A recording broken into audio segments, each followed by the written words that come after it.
I really think difficult times make us focus on the problem, make us re-examine the path that we were on. Bad times beget good times. When good times, we get lazy. Bad times make us focus on surviving. Or a result of recession. If you try to fix something that is the cause of a recession by tightening, you make it worse. We economists distinguish between cyclical deficits and structural deficits. A couple comments on the U.S. If you look at overall GDP, we're growing very slowly. 2% is the bottom line, 2% growth, but basically what we've been doing. Not a mystery. Why? If you think about what's going on. What's interesting is if you take out the public sector, government spending, private GDP has been growing faster, and I'm not counting the impact of multipliers from the public sector. Private GDP has been growing about 3.5%. This picture tells you two things, or two important things. Number one, part of the headwind we're dealing with right now is we did all this fiscal stimulus back in 2009 and 10 to cushion the economy, but it was by design meant to wind down. It's been winding down since last year. As it winds down, it is a bit of a drag, and that's why government spending, you can see that government spending is actually declining. The other thing that's interesting about this is the private sector GDP growing 3.5% almost without the help of the building industry. What's been going on, every single recovery that we've known, we've always had a housing recovery. When the housing industry recovers like everybody else, you tend to get about a half a point to a full point of growth out of it.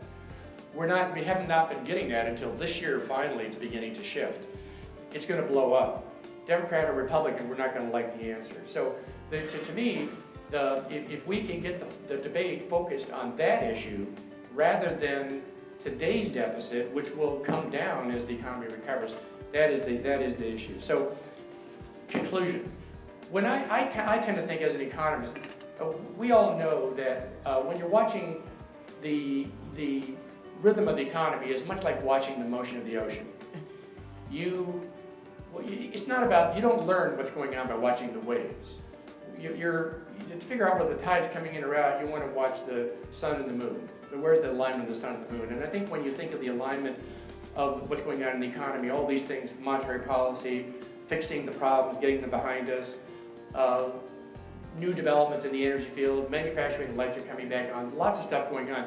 To me, the alignment says we're going there. It's time, it's going to start speeding up.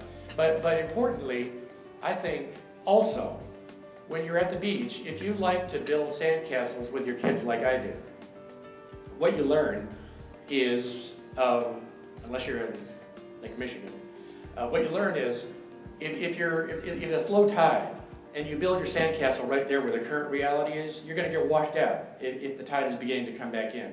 When you're pretty sure, if you're there, you're pretty sure the tide's coming in, you try to figure out where's the high tide mark, and that's where you build your sandcastles. And I think that's where we are today. I think this is how investors and the business community think.